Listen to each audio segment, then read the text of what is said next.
आज हमारा जो टॉपिक है प्रोजेक्टाइल के बारे में है। What is projectile? Definition: two-dimensional motion of an object is called projectile when we having both the dimensions has x and y axis. When we having both x and y axis distances for any motion, it is said to be a projectile motion, and the object followed or the object is called the projectile. Which object is moving in a projectile motion is called the projectile, and the path followed by that object is called trajectory. Has this path is called as trajectory. Now, for example, motion of a rocket, we can say that it's an example. Javelin thrown by an athlete, or football kicked by a player, and cricket hit by a batsman, etc. Some things like that, which having a parabolic path, which object makes a parabolic path is called as a projectile. We over here makes some assumptions for projectile. They are acceleration, there should be gravity, means at x-axis its value, acceleration value should be 0. Just for y-axis its value will be y, its value will be due to gravity. That's why acceleration value must be due to gravity, and air resistance should be neglected. For that assumptions over which we are making these equations, or which we are calculating these equations, motion of the earth should not affect the motion of a projectile. These three assumptions should be kept in mind. Means these three assumptions, if we put these three assumptions in our consideration, then we can calculate all the equations for a projectile. Equation of projectile motion. Consider a motion of projectile in a vertical xy plane.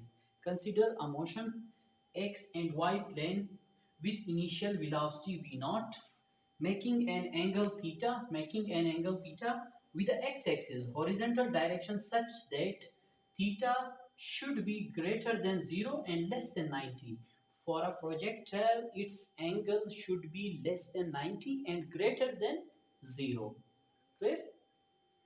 As shown in figure. In this figure, we can say that for a first point over here at point A, we can say that the acceleration over here at this point, it's the initial point, it is the first point. We can say that over here the v0 x means it is the first initial point at which the value of velocity at x-axis along y-axis, and this is the motion of the velocity, or this is the projectile which is making an angle theta. You can see it over here, and at this point we can say that its x-axis is its direction, velocity direction is along x-axis. Has I uh, as I written it here as like x-axis, this its direction will be along x-axis and y-axis. Or this point, we are having both y-axis and x-axis directions. Both we are having. That's why we call it projectile. For this point, its velocity at point B is 0. Why? Because at this point it will stop for a while. After it, it will go decreasing its motion, and for this point its value is v velocity of y-axis. Your velocity for y component, it is along downward direction, and x-axis is same as before, and this is the value, this is the motion of that projectile which is moving along that trajectory. For the final point, as we say that it is the motion along x-axis and it is y-axis, and this is the motion of the projectile. For point C, has kept this direction, has kept this figure in mind, we go for the calculation of these motions. We will calculate few things over here. Calculate two or three types of equations for the velocity, for the distance, for the time, and for the range, something like that. We will calculate equations. For first, we are having distances in a projectile. We will here today, in today's topic, we will calculate just the distance in a projectile. Hence, By definition, the body covers both x and y direction.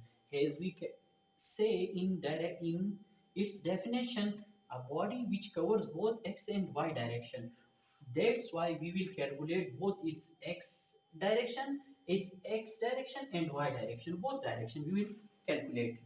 For first we will use distance along horizontal direction, x-axis.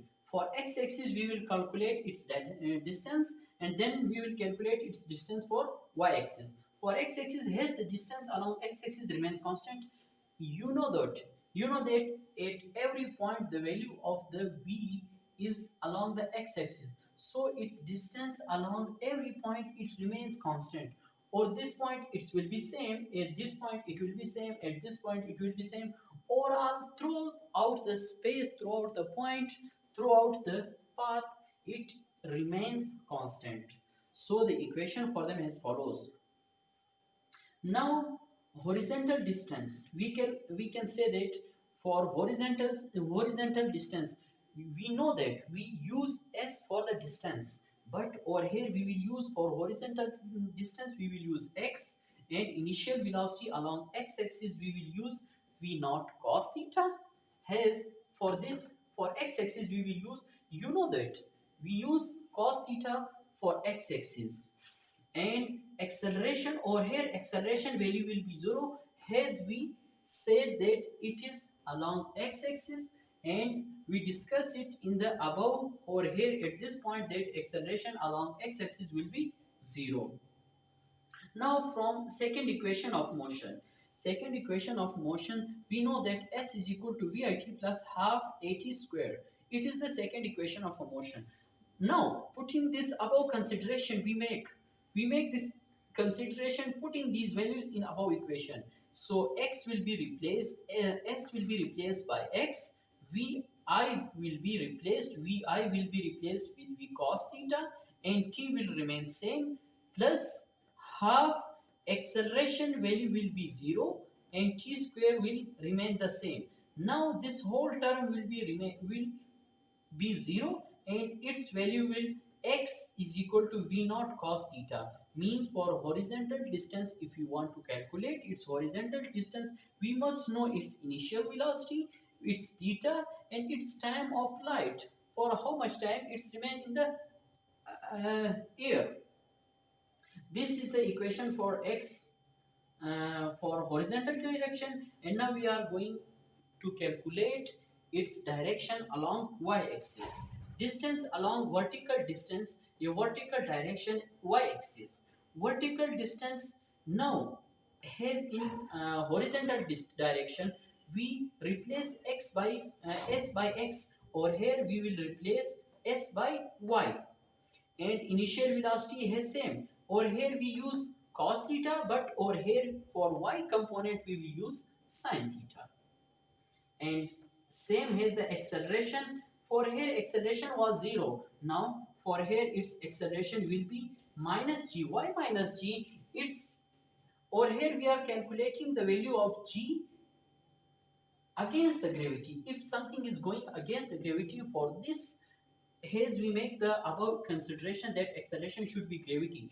If it is going downward, then the acceleration value g will be positive. Now as we think that it's going against the gravity, if it's going against the gravity, then the value of g will be negative. Now putting this consideration in this equation, has again from second equation of motion, s is equal to vit plus half at square. S will be replaced by y, vi will be replaced by v naught sin theta, and t will remain the same, plus half a. A will be replaced by minus g. Why? Its motion is against the gravity. If its motion is against the gravity, we will call it minus g, or we will put it minus g and t square. Now this minus will be multiplied with this minus, with this plus, it will make it minus, and y is equal to v naught sin theta minus half at square. This is the equation for y-axis, and this is the equation for x-axis. Or for today topic, we just over here calculate the equations for distances along y-axis and x-axis. It's all for today. Thank you.